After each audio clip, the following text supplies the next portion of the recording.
Olá, boa noite a todos. Como eu acabei não gravando o áudio, eu vou ter que gravar de novo. Vou gravar aqui já com transcrição.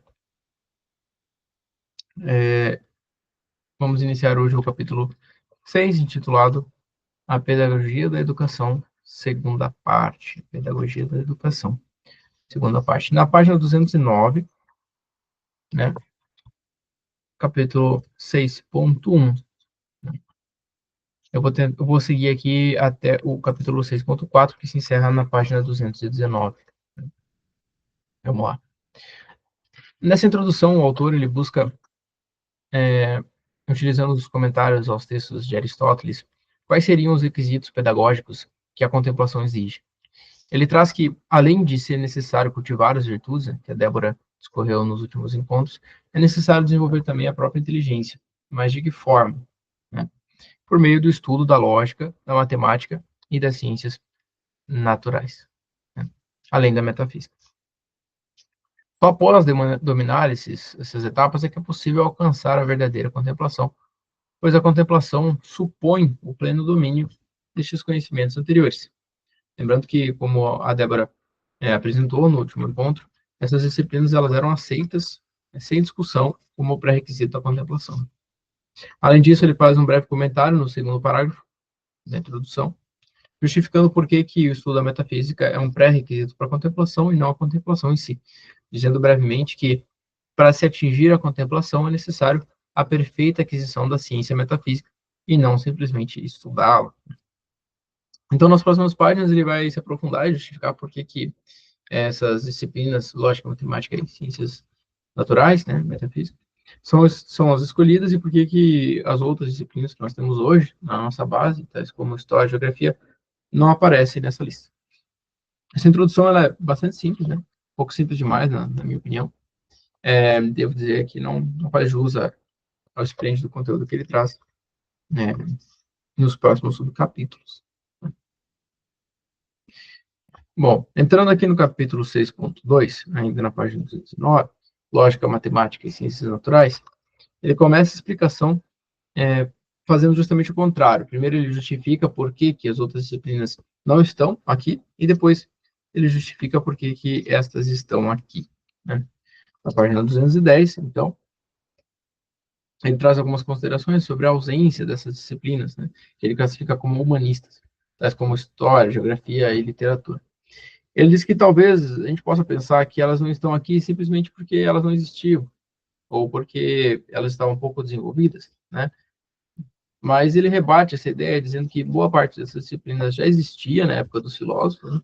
E que não foi por conta dessas disciplinas que elas não foram incluídas na lista. Ele justifica isso colocando uma premissa de que, caso essas disciplinas fossem requisitos à contemplação, os filósofos sentiriam necessidade, né? Eles teriam comentado sobre a importância delas, mesmo que fosse apenas para falar sobre a necessidade de desenvolvimento delas, tal como a geometria tridimensional, que aqui nesse trecho, na terceira parte da página 210, né, ele traz esse trecho aqui da obra República de Platão, onde ele trata a geometria tridimensional, né, tratada como geometria no espaço. Eu não vou ler esse texto aqui, esse trecho aqui, e acho que não agrega muito, né, mas se alguém quiser ler, à vontade, né. Mas vejam, essas observações históricas, né, essas premissas que ele traz, elas não justificam realmente por que essas disciplinas são essas, né. Então ele apresenta na página 211, no primeiro parágrafo, a real justificativa de por que essa lista é formada por essas disciplinas em específico. Tá? Ele traz, então, a importância que tais disciplinas têm como preparação próxima à sabedoria, lembrando sempre que a gente está buscando aqui a, a contemplação da sabedoria, né? Provém do fato de que a sabedoria diz respeito a coisas maximamente universais e abstratas, ao contrário das outras, né? Ao contrário das outras, né? Que é a história e a geografia. Tem em comum uns graus de abstração mais elevados. Então, a lógica, a matemática, a ciência da natureza, elas têm em comum os graus mais elevados com que tratam a realidade, né? Então, assim, não é que essas disciplinas humanísticas não sejam importantes, né? Ou que não possam contribuir em nada para o aprimoramento do intelecto. Elas podem, né? Mas o que acontece é que, por causa do grau de abstração dela ser baixo, também é baixa a contribuição delas no aprimoramento da inteligência. De forma que, mesmo que não aprendamos elas, de fato, pouca diferença fará no caminho da contemplação, né? Então, ele segue aqui, todas elas, de fato, fazem abstração, pelo menos da individualidade do objeto que considera, né? Em sequência, ainda na página 211, ele traz um apontamento breve para cada uma das disciplinas pré-requeridas, começando então pela lógica. A lógica é uma preparação para o estudo de qualquer ciência. Então, sem a lógica, a gente não consegue estudar nenhuma ciência, né? A lógica é o construto básico, né, que vai dar a ferramenta aí, né, para que a gente possa construir qualquer tipo de conhecimento, certo? Então, através da lógica que nós fazemos a sintaxe, a semântica, né, do português, é que a gente constrói os nossos conhecimentos, certo? No dizer de Tom, seguindo aqui então, nesse mesmo segundo parágrafo, no dizer de Tomás de Aquino, abre aspas, uma arte que dirige o próprio ato da razão, com o qual o homem pode proceder nesse ato com ordem, facilidade e sem erro. Ela se relaciona ao próprio ato da razão como sua matéria própria. Então, conforme a gente observou aqui, a lógica é necessária para o desenvolvimento de tudo, né? A primeira camada aí de abstração que vai trazer nossas ferramentas para seguirmos construindo o conhecimento das demais ciências, tá? As ciências da natureza, na qual, segundo a concepção dos comentários, estão compreendidas a biologia e a psicologia, se ocupam com os seres naturais, aquilo que eles têm de necessário, a abstração feita de suas individualidades, né? Então, a gente tem abstrações feitas nas categorias dos seres vivos e assim por diante, né? Na matemática, além da individualidade, abstrai-se também a matéria sensível dos entes naturais.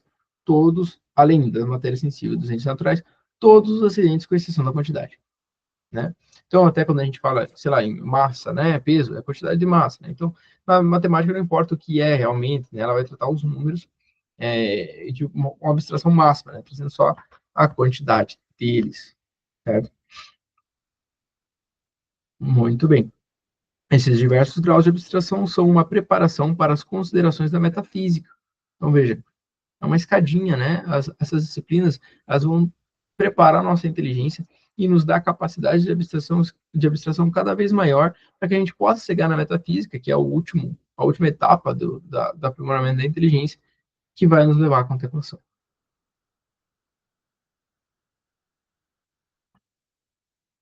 Bem cujo objeto de estudo já não há mais nenhuma característica material. Estes, estes entes, sendo considerados apenas enquanto seres, né? Desculpa. Esses diversos graus de abstração são uma preparação para as considerações da metafísica, é o que ele traz a metafísica, né? Cujo objetivo do estudo já não há mais nenhuma característica material, os entes sendo considerados apenas enquanto entes. Nada disso ocorre com as demais disciplinas do currículo humanista, né? Quais? Né? Geografia e tal. Que não foram mencionadas no comentário ao sexto da ética, justamente por possuírem um grau de abstração mínimo. A história e a geografia, por exemplo, consideram seus objetos de estudo ainda envoltos em suas individualidades, né? Então, a geografia, por exemplo, ela abstrai, sim, né? Tem abstrações, ela abstrai a superfície da Terra utilizando o sistema de coordenadas geográficas, né? Esse sistema de coordenadas geográficas tem como base o plano cartesiano, que provém da geometria, que faz parte da matemática, né? Ou seja, a geografia ela se serve da matemática, uma disciplina mais abstrata, para poder concretizar a abstração da superfície terrestre. Então, fica comprovado, né, que a matemática é uma disciplina mais abstrata do que a geografia, né? Muito bem, no penúltimo parágrafo, ainda na página 211, ele traz um comentário aqui que parece um pouco deslocado da ordem dos demais, né? Mas esse parágrafo aqui ele é bem profundo. Eu acredito que vale um pouco de reflexão, eu vou me estender um pouquinho aqui nele.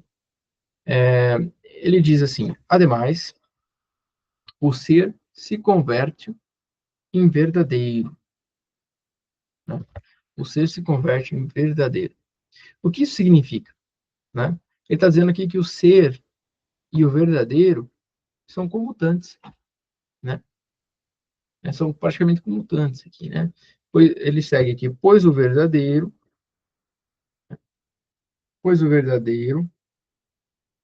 diz Tomás de Aquino, é uma conveniência do ser ao intelecto. Ele está afirmando aqui que a verdade, né, quando Tomás diz que o verdadeiro é a conveniência do ser ao intelecto, ele está afirmando aqui que a verdade não é algo flutuante, ou seja, separado da realidade, né? Ela se dá quando? Ela se dá quando o ser, aquilo que é, se ajusta, né? Ou se mostra adequado aí à inteligência, a inteligência que o conhece, né? Essa afirmação, o ser é uma conveniência do ser, o verdadeiro é uma conveniência do ser ao intelecto, está dizendo para nós que quando um ser é conveniente à nossa inteligência, nós o vemos como verdadeiro. Lembrando que a nossa inteligência aprende o ser das coisas e não o não ser. O não ser ele é identificado através da obra de juízo. Eu sei o que é, então eu posso identificar o que não é. A gente vai ver isso um pouco mais para frente. O intelecto não conhece o não ser, ele só reconhece o ser. O não ser só aparece quando a inteligência, já conhecendo o que é, percebe a ausência disso no juízo. Isso não é uma árvore, significa que eu conheço que é uma árvore, sei que isso não é o que eu conheço como árvore.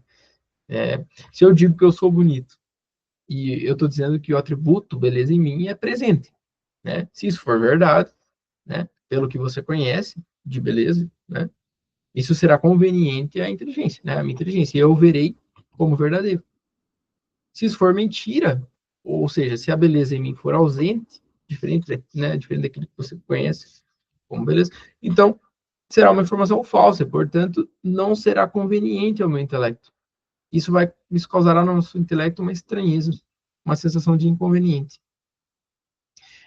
A sensação de estranheza diante de uma mentira ou falsidade corresponde exatamente a esse desencontro entre o ser e o intelecto. Algo que se apresenta como se fosse ser, mas não se ajusta àquilo que a nossa inteligência conhece. A noção de verdade, em São Tomás de Aquino, ela é sempre uma relação entre o que a mente conhece e aquilo que é. Né? Ainda me aprofundando um pouco nesse parágrafo, eu não poderia deixar de trazer sobre a conversão daquilo que é e a verdade, né? Do ser e a verdade, o ser que se converte em verdade. Acredito que todo mundo aqui se lembra da passagem de Moisés, né, na sarça ardente, onde Deus se apresenta como aquele que é. Eu sou aquele que sou, né? Em Êxodo, capítulo 3, versículo 14. Ele não está apenas dando um nome, ele está se apresentando como o próprio ser subsistente, a fonte de todo ser. Jesus, que quando perguntado por Pilatos, né, o que é a verdade, né? Então Jesus responde, eu sou a verdade, né, em João capítulo 14, versículo 6. Né? Ou seja, o ser Deus, enquanto causa primeira, que como vimos nos capítulos anteriores, é inteligência pura, portanto toda inteligível, é convenientíssimo, né, ao intelecto. E, portanto, é a própria verdade. Se a verdade é a educação, né, se a verdade é a adequação do ser ao intelecto, Deus é o ser absoluto. Então, ele é o mais conveniente possível ao intelecto. É a verdade em si mesmo. E isso, meus amigos, é a base em que consiste a justificativa, né, e justifica, que consiste e justifica a deleitação da contemplação, né? Por que a contemplação é deleitável? Né?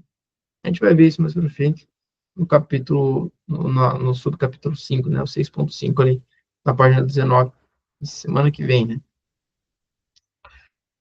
Bom, no último parágrafo, do capítulo 6.2, ele traz uma última observação, justificando por que na ordem das disciplinas, a matemática vem antes das ciências da natureza, sendo que na ordem de abstração aí, né, a ciência da natureza é menos abstrata do que a matemática, né? Ele diz que é porque a matemática não precisa de experimentação, enquanto as ciências naturais, eu preciso ter algum tipo de experiência para abstrair e entender aquilo que está sendo falado. Né? Para compreender o que é um felino, não basta eu ter uma definição puramente mental, né? Eu preciso conhecer vários tipos de felinos, tais como gatos, tigres, onça, guepardo, né? A partir dos quais a inteligência abstrai o universal de felino. Enquanto que na matemática, os objetos são entes da razão. Para eu aprender o que é uma divisão, multiplicação, por exemplo, o que significa o número 5.320, né? Eu não preciso de nenhuma experimentação prévia. O intelecto, ele trabalha sobre a quantidade e relações abstratas que não dependem de uma experiência sensível, direta. Né?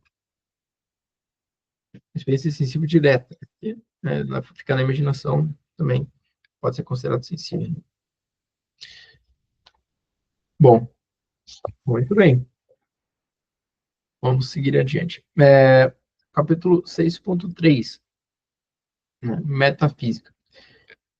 Bom, aqui o autor ele basicamente repete o que a gente já comentou anteriormente, né? Que a metafísica é a última da lista, ou seja, que ela conduz a contemplação com mais preferência, né, do que as demais ciências, porque ela alcança a causa primeira de todas as coisas. Ou seja, ela faz a máxima abstração, diferente das demais, né? Ela é a última da lista porque ela necessita também da capacidade de abstração das disciplinas anteriores para ser compreendida. Além disso, por conta de que o conhecimento metafísico é maximamente abstrato, o, o objetivo, né, o objetivo dela também é maximamente inteligível. E por isso mesmo ela produz um ato de inteligência mais perfeito do que o produzido pelos demais hábitos intelectivos.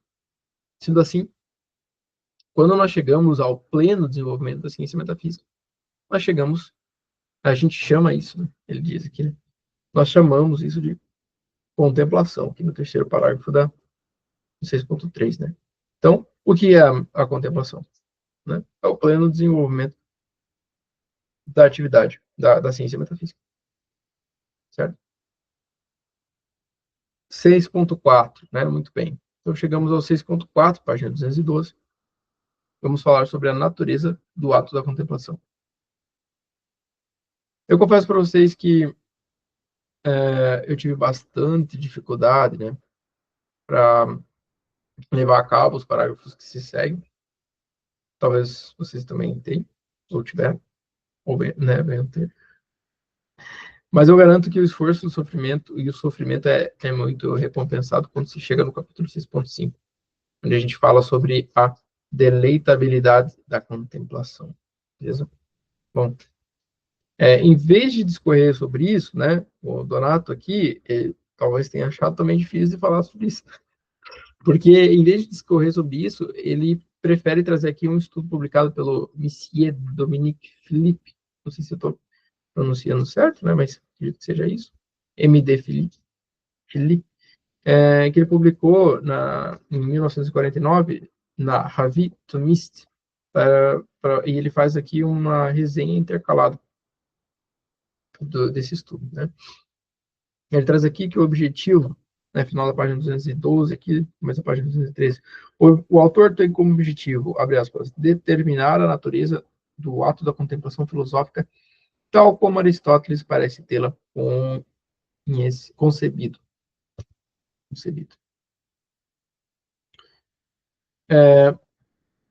Bom, seguindo, aqui pulando alguns parágrafos introdutórios, né? No terceiro parágrafo da 213, o ato da contemplação é um ato de conhecimento perfeito, tanto quanto é possível ao homem alcançar a perfeição desse domínio. No pensamento de Aristóteles, a teoria é, de fato, uma atividade perfeita. É por isso que não se pode identificar a contemplação com os diversos atos particulares da inteligência, né? Inteligência. Aqui ele vai trazer, então, os atos particulares da inteligência, tá? Que são a apreensão, o julgamento e o raciocínio, certo? O último parágrafo da 213 aqui, né, ele fala aqui, né, que estudados no De Anima, né, dá para se aprofundar um pouco mais. Cada um dos atos apresenta uma perfeição própria, mas não apresenta mas não representa mais do que uma perfeição parcial e determinada do conhecimento intelectual total. Último parágrafo da 213, então, de fato, nossa inteligência não atinge imediatamente a realidade em sua totalidade, mas ao contrário, apenas parcialmente. É por isso que ela exige diversas operações no esforço de conhecer o mais perfeitamente possível essa mesma realidade. Então, nossa inteligência não consegue conhecer a totalidade do ser que ela está conhecendo de primeira, né? Ela precisa ir conhecendo aos poucos, né? Tentando, atacando ali com as operações da inteligência até conseguir conhecer o ser em sua totalidade, certo? É, muito bem. Então, nas páginas que se seguem aqui, na 214 e 215, ele vai discorrer sobre os três atos particulares da inteligência, né, que a gente citou anteriormente: a apreensão, o julgamento e o raciocínio. E eu vou tentar resumir eles aqui. Eu preparei um resuminho para que eu não tenha que ler, né, de forma corrida essas duas páginas aqui, porque é bem difícil de entender, né? Se entender o Donato é difícil, a gente já está começando a se acostumar com a forma como o Donato escreve, né? Mas entender o Felipe aqui é mais difícil ainda, porque ele escreve de uma forma super difícil e a gente não está acostumado à forma de escrita dele, né? Então, eu preparei um resuminho aqui para ficar mais fácil de entender, tá? Então, a primeira operação da inteligência, mas, enfim, né, se quiserem ler e se aprofundar, fiquem à vontade, né? A primeira operação da inteligência é a simples apreensão, pela qual o intelecto capta a essência das coisas, como homem ou boi, sem afirmar ou negar nada. Trata-se de um ato inicial e necessário, mas ainda é imperfeito, pois não envolve verdade ou falsidade, apenas apreende ou não a essência. Isso é isento de erro, mas também incapaz de alcançar a verdade em sua plenitude, já que se limita a registrar intelectualmente o que a coisa é em si, sem considerar sua existência ou relações. A segunda operação é o julgamento, que compõe e relaciona os conceitos incomplexos obtidos pela apreensão, atribuindo um ao outro, como, por exemplo, afirmar que o homem é animal. Né? Aqui já se introduz a possibilidade do verdadeiro e do falso, pois a inteligência passa a comparar suas concepções com a realidade. Esse ato aperfeiçoa a apreensão, permitindo à inteligência conhecer a realidade não apenas em termos de essência abstrata, mas em sua existência concreta e na alteridade, né? No ser outro, considerando a realidade desse outro ser, enquanto outro ser, do que é, né? Do que a inteligência é, certo? Alcançando assim a verdade ou o erro. A terceira operação é o raciocínio, movimento pelo qual a inteligência passa de um julgamento ao outro para alcançar novas conclusões. Ele organiza e manifesta as conexões causais entre as realidades e noções previamente conhecidas, dando origem à certeza científica. Embora possua a perfeição própria, o raciocínio é sempre subordinado às duas primeiras operações, né? A apreensão e o julgamento, pois só tem valor objetivo se fundamentado em julgamentos verdadeiros. Caso contrário, ele degenera em uma mera dialética formal, desconectada do mundo real. Né? Assim, a sua finalidade é completar a vida intelectual, iluminando as relações entre as verdades já aprendidas e julgadas. Muito bem, vamos passar então à página 216. A 216 ele vai trazer como é possível aprimorar, né? De que forma que é possível aprimorar esses atos da inteligência, né? Para que eles possam ser realizados de forma perfeita, né? Para chegar lá na contemplação, né? Na metafísica, depois na contemplação.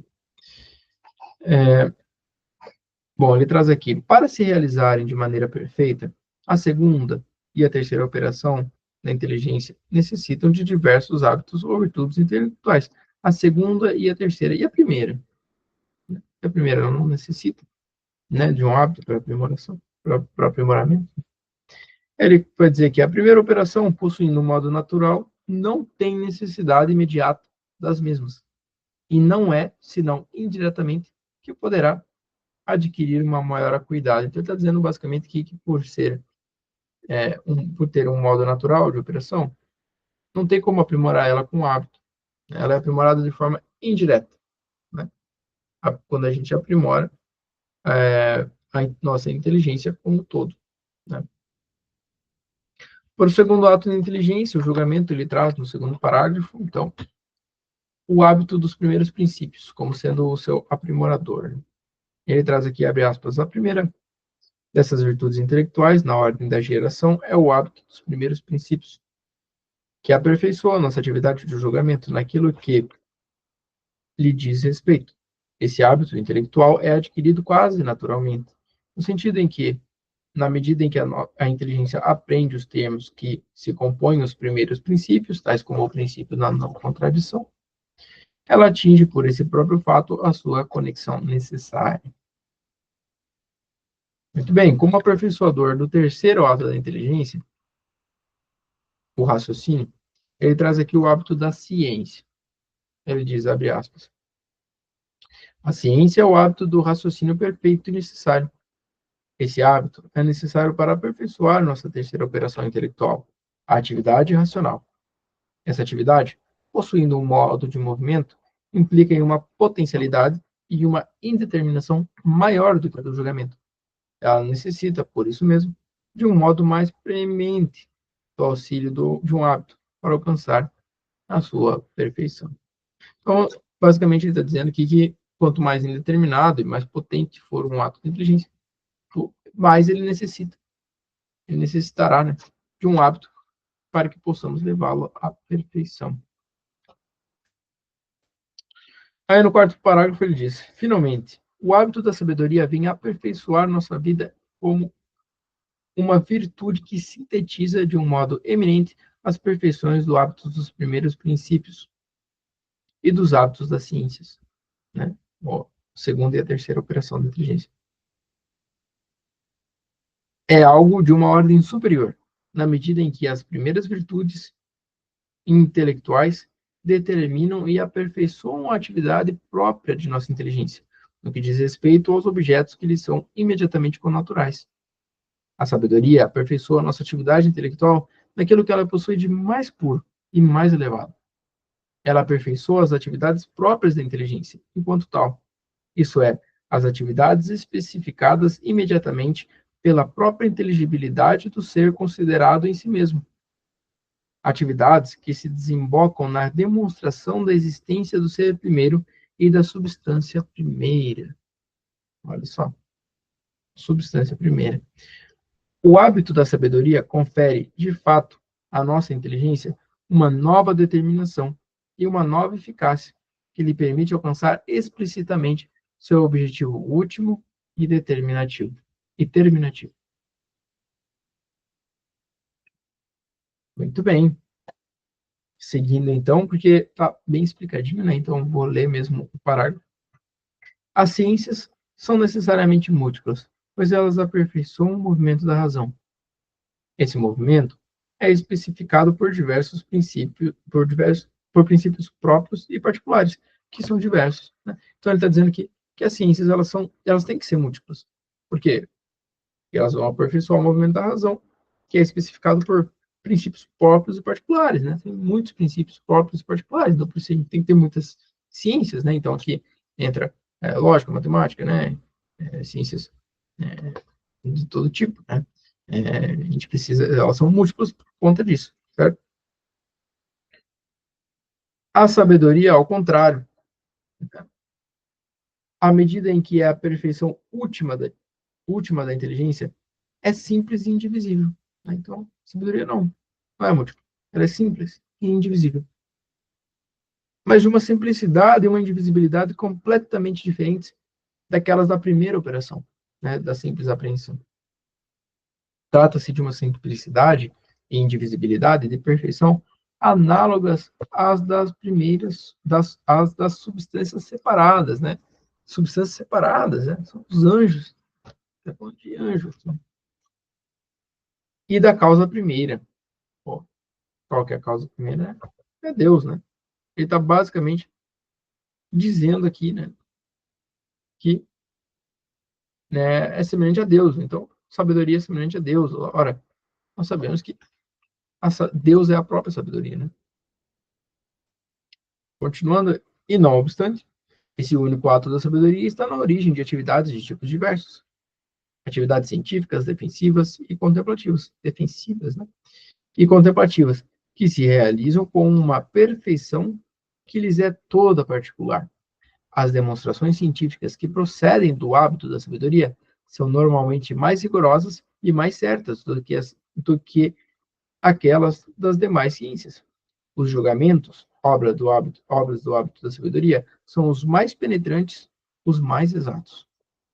Pode-se caracterizar de um modo novo que imprime a sabedoria a todos os seus conhecimentos, como um modo de unidade e perfeição. Este modo de unidade na perfeição é, de fato, o modo próprio de uma atividade intelectual perfeita, que tende a reduzir o mais possível as imperfeições de nossas atividades de conhecimento, sempre fragmentárias e sucessivas. Aqui está a chave do porquê que a sabedoria aprimora as demais atividades, de como que a sabedoria aprimora as demais atividades. Veja, por ela ter o grau máximo de abstração de todas as ciências conhecidas, ela pode ser agora utilizada de forma reversa, para preencher as lacunas de fragmentação das nossas atividades de conhecimento. Assim, é como se eu não precisasse mais de todas as peças, né, para saber a imagem que o quebra-cabeça vai formar. A sabedoria faz com que eu consiga, com poucas peças, já saber qual é a imagem que vai ser formada, pois ela traz o pano de fundo que vai de encontro com a imagem montada, que vai de encontro com toda a ciência. Então, toda a ciência tem que se encaixar nela. Ela é a abstração máxima. Né? Então, todo o conhecimento tem que se encaixar nela. Ela é a abstração máxima. Né? Ela não elimina a necessidade de a gente ter as peças, né? Mas ela orienta e ordena as peças para que elas sejam montadas de forma mais segura e precisa. Aqui, obviamente, eu estou falando de forma analógica. Né? Por isso, os atos que procedem da sabedoria, né, sejam demonstrações, julgamentos e, sobretudo, a contemplação, são mais penetrantes, são seguros e ordenados. Né? No fim, tudo converge para esse ato contemplativo da sabedoria. Ele segue aqui no parágrafo seguinte, página 207. Por tudo isso, vemos claramente que não se pode assimilar o ato da contemplação do hábito da sabedoria, o hábito da contemplação do hábito da sabedoria, a um dos três modos particulares de operação da inteligência humana. Né? Não dá para você atribuir ele a um dos três. Né? Não. Este ato pressupõe, de fato, nossa inteligência já perfeitamente determinada pelo hábito da sabedoria, na medida, pelo menos, do que ela é capaz. Ela supõe, ademais, já realizada em ato toda a atividade científica da sabedoria, assim como sua atividade defensiva, pois, para que haja contemplação, é necessário que tenha sido demonstrada a existência da substância primeira, e é necessário também que nossa inteligência esteja na perfeita posse de seus princípios, sendo capaz de refutar toda possível objeção. O que ele está dizendo aqui nesse parágrafo? Né? Ele usa a palavra defensiva e tal. Vamos ver, né? Ele está dizendo aqui que para se chegar à contemplação, eu preciso seguir uma série de atos da inteligência, cada vez mais elaborados, que me levem à abstração máxima. Atos da inteligência orientados a isso. Né? Orientados a isso. Mas acontece o seguinte, que se eu não tiver demonstrado a substância primeira, aquilo que é o fundamento de tudo, não faz sentido eu falar em grau máximo de abstração, porque o grau máximo de abstração ele vai de encontro justamente à substância primeira. Sem isso, eu não vou conseguir defender o meu raciocínio das objeções que refutam esses princípios. Não vou conseguir defender esses princípios. Eu não vou conseguir estar em posse desses princípios. Então, a inteligência, ela já precisa estar formada e orientada para a verdade última. Certo? Veja, como vocês podem perceber, essa atividade, ela também tem um caráter defensivo. Por isso que ele usa essa palavra aqui. A inteligência deve estar preparada para responder e refutar objeções. Ele está dizendo que a contemplação não é só mais um ato da inteligência, é o ápice dela. Só que, para chegar a isso, a gente precisa de todo um trabalho intelectual para demonstrar a substância primeira, ter domínio dos princípios, saber responder às objeções. Sem isso, não dá para se falar em grau máximo de abstração. E justamente esse grau máximo consiste em voltar-se e permanecer voltado para a substância primeira. E claro, aqui a gente está falando, gente, de um esforço natural, de um esforço natural de aprimoramento da inteligência. Né? Eu estou colocando esse comentário, não coloquei na aula original, na apresentação original.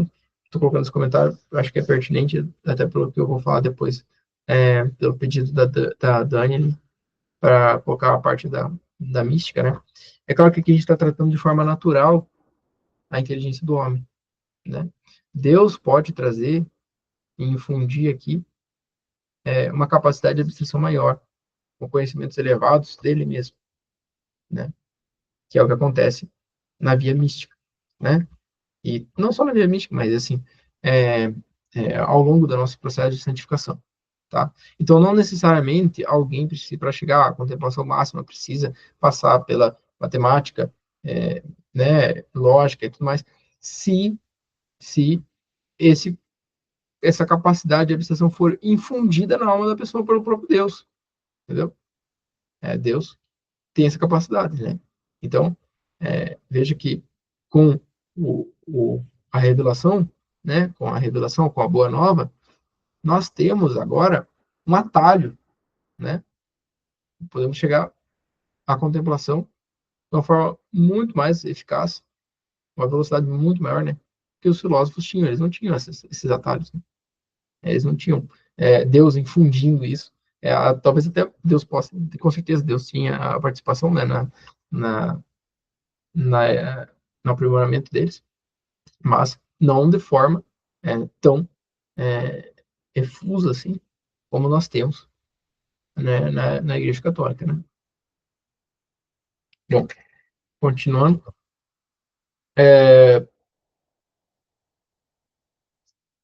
Muito bem. Então, ele segue aqui o ato da contemplação, que finaliza todas as nossas atividades intelectuais, em si mesmo, um ato absolutamente simples e indivisível, mais simples, de fato, que nossas primeiras apreensões, e mais indivisível do que elas. A diferença que existe entre essas duas operações simples àquela é análoga àquela que existe entre a indivisibilidade da quitidade e aquela da substância primeira, quitidade, né? O que é quitidade? É o que faz algo ser o que é, né? Então, quitidade é o que faz o boi ser boi e não ser um homem, né? Essa é a quitidade. Ao mesmo tempo, este ato da contemplação é mais perfeito que nossos demais atos de julgamento, pois ele não é apenas uma apreensão, mas é um julgamento e uma adesão total da nossa inteligência à verdade conhecida, como verdade primeira e absoluta. De fato, ele é todo orientado para o ser da substância primeira e da causa primeira. Ora, este ser é necessário, ele implica em sua estrutura essencial a existência.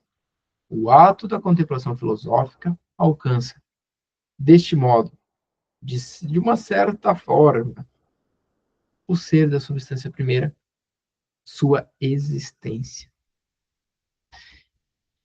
Vê-se que ele pisa em ovos aqui para falar, né? Tem todo um cuidado para escrever.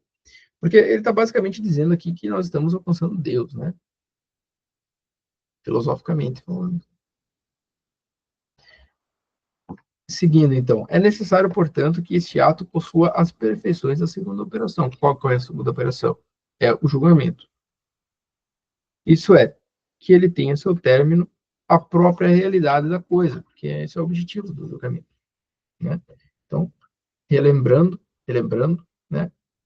A segunda operação, o julgamento, aperfeiçoa, né, a apreensão, permitindo à inteligência conhecer a realidade não apenas em termos de essência abstrata, mas na sua existência concreta, na alteridade, no outro ser enquanto outro ser, né? Muito bem,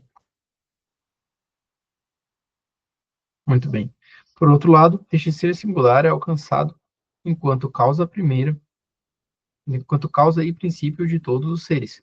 Uma causa é o princípio mais universal que possa haver. Segue-se que este julgamento é o mais penetrante que haja e possa haver. Ele dirá respeito ao primeiro princípio do ser, pois ele alcançará a origem de tudo quanto existe. Quanto à adesão e à consciência requerida neste ato de contemplação, pode-se fazer algumas considerações significativas. Vamos lá, terceiro parágrafo da 218. Né? Este ato, na medida em que se exige dele um verdadeiro julgamento afirmativo, exige, por isso mesmo, uma adesão perfeita e total de nossa inteligência. Essa primeira verdade conhecida, que faz com que o nosso espírito seja verdadeiramente atraído e finalizado por essa verdade que lhe impõe como seu bem último. Bem. Veja, ele traz aqui o conceito de bem, né? Então, ele converteu, né, o ser que convém ao intelecto em verdade, né? E agora ele está dizendo que essa verdade é o bem, né? Porque, né, a gente vai falar isso mais para frente na deleitação da contemplação, mas ele já está trazendo aqui a ideia, né, do bem do intelecto, né? Então, relacionando isso aqui com a contemplação, com a deleitação, né, da contemplação. Não se trata, portanto, de uma adesão parcial, relativa e momentânea, como podem exigir alguns de nossos julgamentos afirmativos, mas de uma adesão total, absoluta, necessária, que, por sua natureza, permaneceria sempre em ato, pois nossa inteligência não pode alcançar um bem mais excelente. Veja, isso aqui, esse parágrafo aqui é altamente complexo também. Dá para meditar bastante sobre ele, mas os textos que virão ajudam, né, a nossa imaginação a contemplar, a meditar sobre isso, né? E ele traz aqui uma sementinha de eternidade, né? Eu até brinquei na apresentação falando, que eternidade, Renan, né? Você está ficando louco, né? Mas sim, eternidade, né? E a gente vai fazer algumas considerações sobre isso mais adiante, né? Seguindo aqui, né? É, Este ato da contemplação possui também, de um modo virtual, né, quanto aos seus resultados e seus efeitos, todas as perfeições da demonstração, pois ele supõe demonstrada, conforme já comentado, a existência da causa primeira. Ora, a demonstração da existência da causa primeira, sendo a demonstração última, contém ela própria as perfeições de todas as demais demonstrações. Note-se bem, de resto, que se nós dizemos que este ato de contemplação supõe a demonstração da existência da causa da primeira substância, queremos assinalar, entretanto, que a demonstração não é o que constitui propriamente o objeto da contemplação, né? Só a demonstração não é a contemplação, né? Essa demonstração procede da atividade de uma inteligência ainda imperfeita, que busca se unir a esse princípio próprio, a seu princípio próprio. Essa demonstração não está senão virtualmente presente em nossa atividade contemplativa. Isso se deve ao fato de que as perfeições da demonstração não estão formalmente implicadas no ato da contemplação, mas seus resultados e suas consequências estão. Compreende-se, assim, como este ato da contemplação transcende, de um modo único, a distinção de nossos atos imperfeitos, apreensão, julgamento e raciocínio. Ele se situa para além desses diversos tipos elementares de conhecimento humano, conservando suas perfeições próprias, formalmente aquelas da apreensão do julgamento, né? As duas operações. virtualmente aquelas do raciocínio, sem conservar seus caracteres fragmentários, né? Pode-se dizer que ele realiza uma síntese sui generis das perfeições intelectuais do conhecimento humano, uma forma de combinação superior, possuindo seu valor original irredutível a seus componentes. E por isso que se pode dizer que esse ato da contemplação filosófica, de um modo eminente, implica, de um modo iminente, todas as perfeições da apreensão, do julgamento e do raciocínio, pois a inteligência humana, ao realizá-la, opera de um modo inteiramente novo, à medida em que se encontra em um estado de perfeição, estado daquele que alcançou sua finalidade. É por isso que se diz, para caracterizar esta maneira nova de agir, que o ato da contemplação se realiza no repouso. Então, veja, a contemplação contém virtualmente as perfeições de todos os atos da inteligência, né? Mas de forma unificada e sem seus limites fragmentários. E por que no repouso? Vejam, a contemplação, na contemplação, a inteligência, ela não está mais em esforço de busca, como no raciocínio, por exemplo, né? E nem está só recebendo uma impressão imediata, como na apreensão. Mas ela está alcançando uma síntese plena, percebe? Já se alcançou o objetivo supremo, que é a causa primeira, a verdade absoluta. A inteligência já está fixa no seu fim.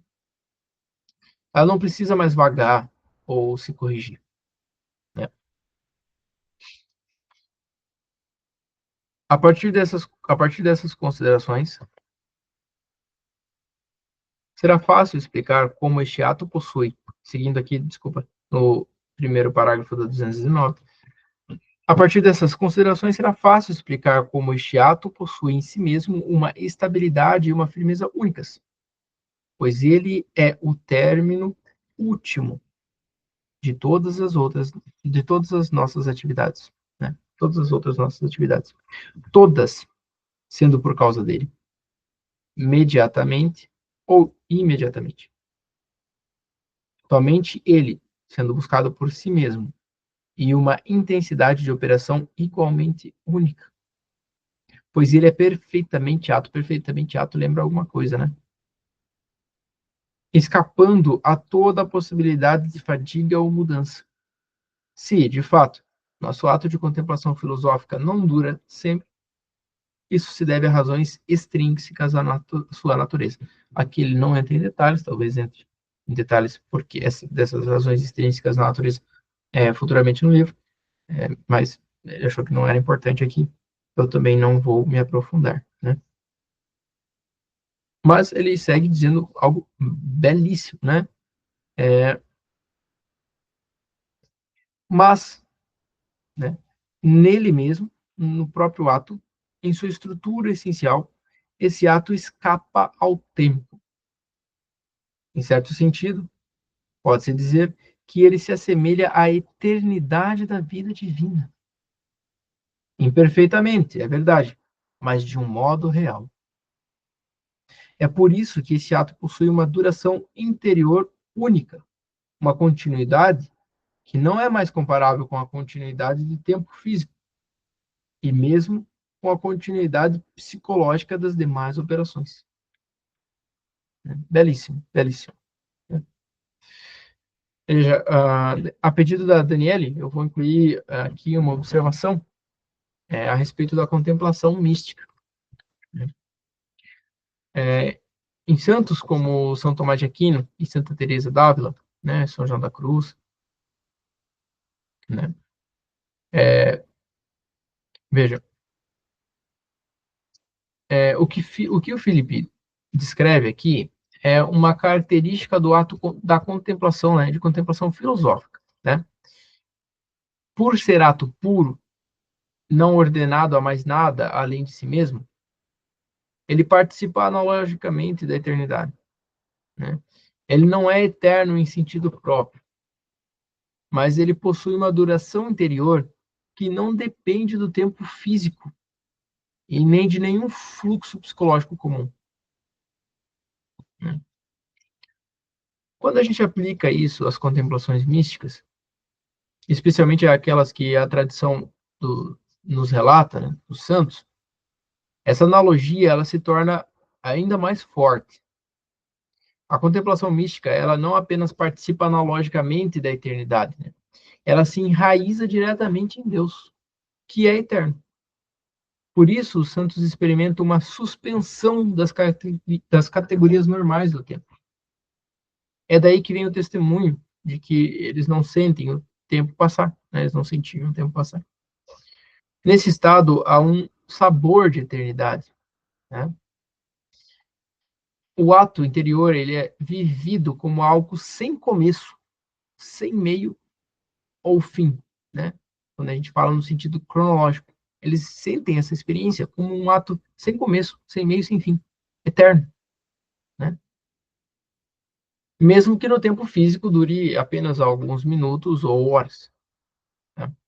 Assim, podemos dizer que as contemplações místicas são atos, entre aspas, né, eternos, em sentido analógico, né? Pois escapam à medida do tempo humano comum. É justamente essa natureza que explica a suspensão do tempo, do senso temporal, nos santos. Tá? Seguindo aqui, último parágrafo. Esse ato da contemplação, que implica julgamento e adesão, como já fizemos notar, é necessariamente consciente, pois a consciência é como a propriedade nossa, é como a propriedade de nossa atividade de julgamento. A gente julga quando está consciente, precisa estar consciente para estar realizando o julgamento, né? A consciência desse ato é mais perfeita, mais pura do que a consciência desse ato é mais perfeita, mais pura do que aquela de todos os nossos outros julgamentos. Isso resulta de quando dissermos,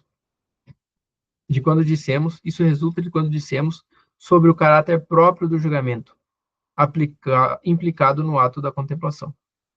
Pois a consciência exige uma certa reflexão da inteligência sobre seus atos.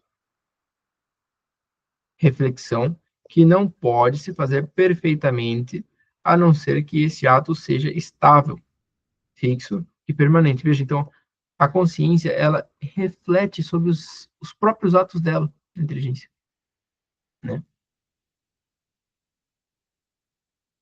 Reflexão, né? Então, ele segue. Não pode se fazer perfeitamente, ela não pode se fazer perfeitamente, a não ser que este ato seja estável, fixo e permanente.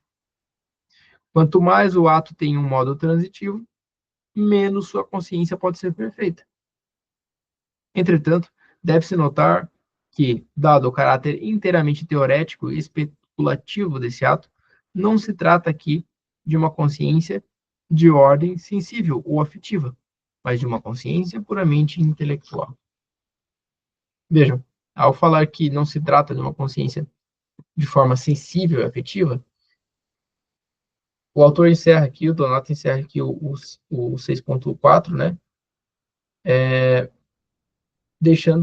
Colocando uma deixa aqui para o próximo subcapítulo, onde ele falará como pode se dar a deleitação contemplativa, né?